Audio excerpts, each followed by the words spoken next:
Римдарға. Икенсе бүлек. Шуға күрә, дуҫым, бүтәндәрҙе хөкөм итеүең менән генә үҙеңде аҡлай алмаҫһың. Башҡаларҙың ҡылғанын хөкөм итеүең менән үҙеңде лә хөкөмгә дусар итәһең. Сөнки үҙең дә шул уҡ эштәрҙе башҡараһың. Беҙ иһә беләбеҙ, ундай эштәрҙе ҡылыусыларға Алла хаҡлы хөкөмөн бирә. Һин уларҙы, дуҫым, хөкөм итеп, үҙең дә шуны уҡ эшләйһең. Алла хөкөмөнән ҡотолоп ҡалырмын тип уйлайһыңмы? Әллә Алланың яҡшылығы һине тәүбәгә йүнәлткәнен аңламайынса, уның оло яҡшылығын, түҙемлеген һәм сабырлығын һанға һуҡмайһыңмы? Әммә тиҫкәрелегең һәм тәүбә итергә теләмәгән йөрәгең арҡаһында Алланың ғәҙел хөкөмө асыласаҡ асыу көнөнә уның нәфрәтен үҙеңдә туплайһың. Ул һәр кемгә ҡылған эшенә ҡарап өлөш сығарасаҡ. Сабырлыҡ менән изге эш башҡарып, данға, хөрмәткә һәм үлемһеҙлеккә ынтылыусыларға мәңгелек тормош бирәсәк.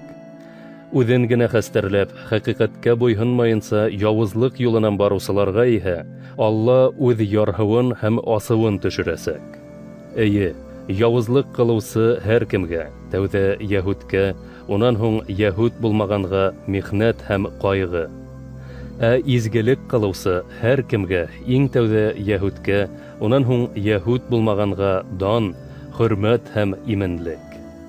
Сөнки Алла алдында барыһы ла бер тигеҙ.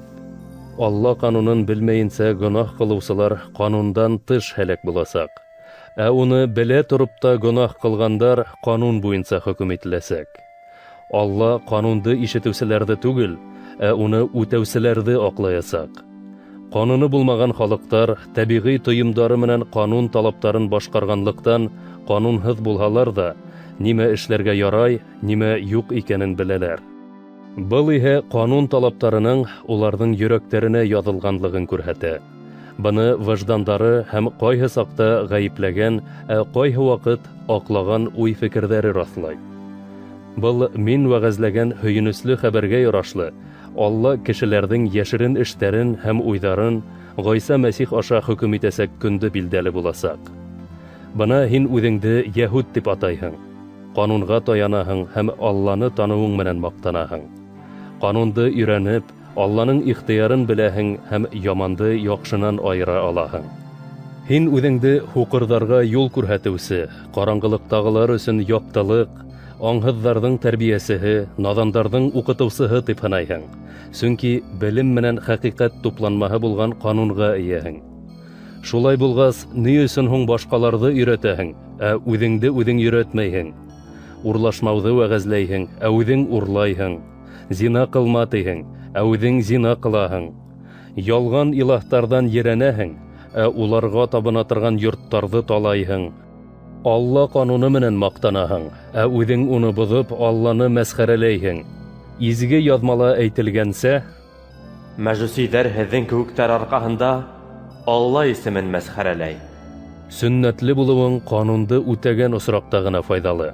Ә инде ҡанунды боҙаһың икән, ул саҡта һинең сөннәткә ултыртылыуыңдың мәғәнәһе юҡ. Шулай булғас, сөннәтһеҙ кеше ҡанун ҡағиҙәләрен үтә икән, ул сөннәткә ултыртылған булып һаналмаймы? Шулай итеп, тән сөннәте үтмәһә лә, ҡанун талаптарын үтәүсе. Һин яҙылған ҡанунға һәм сөннәтлеккә эйә булһаң да, ҡанунды боҙғаның өсөн һине хөкөм итер.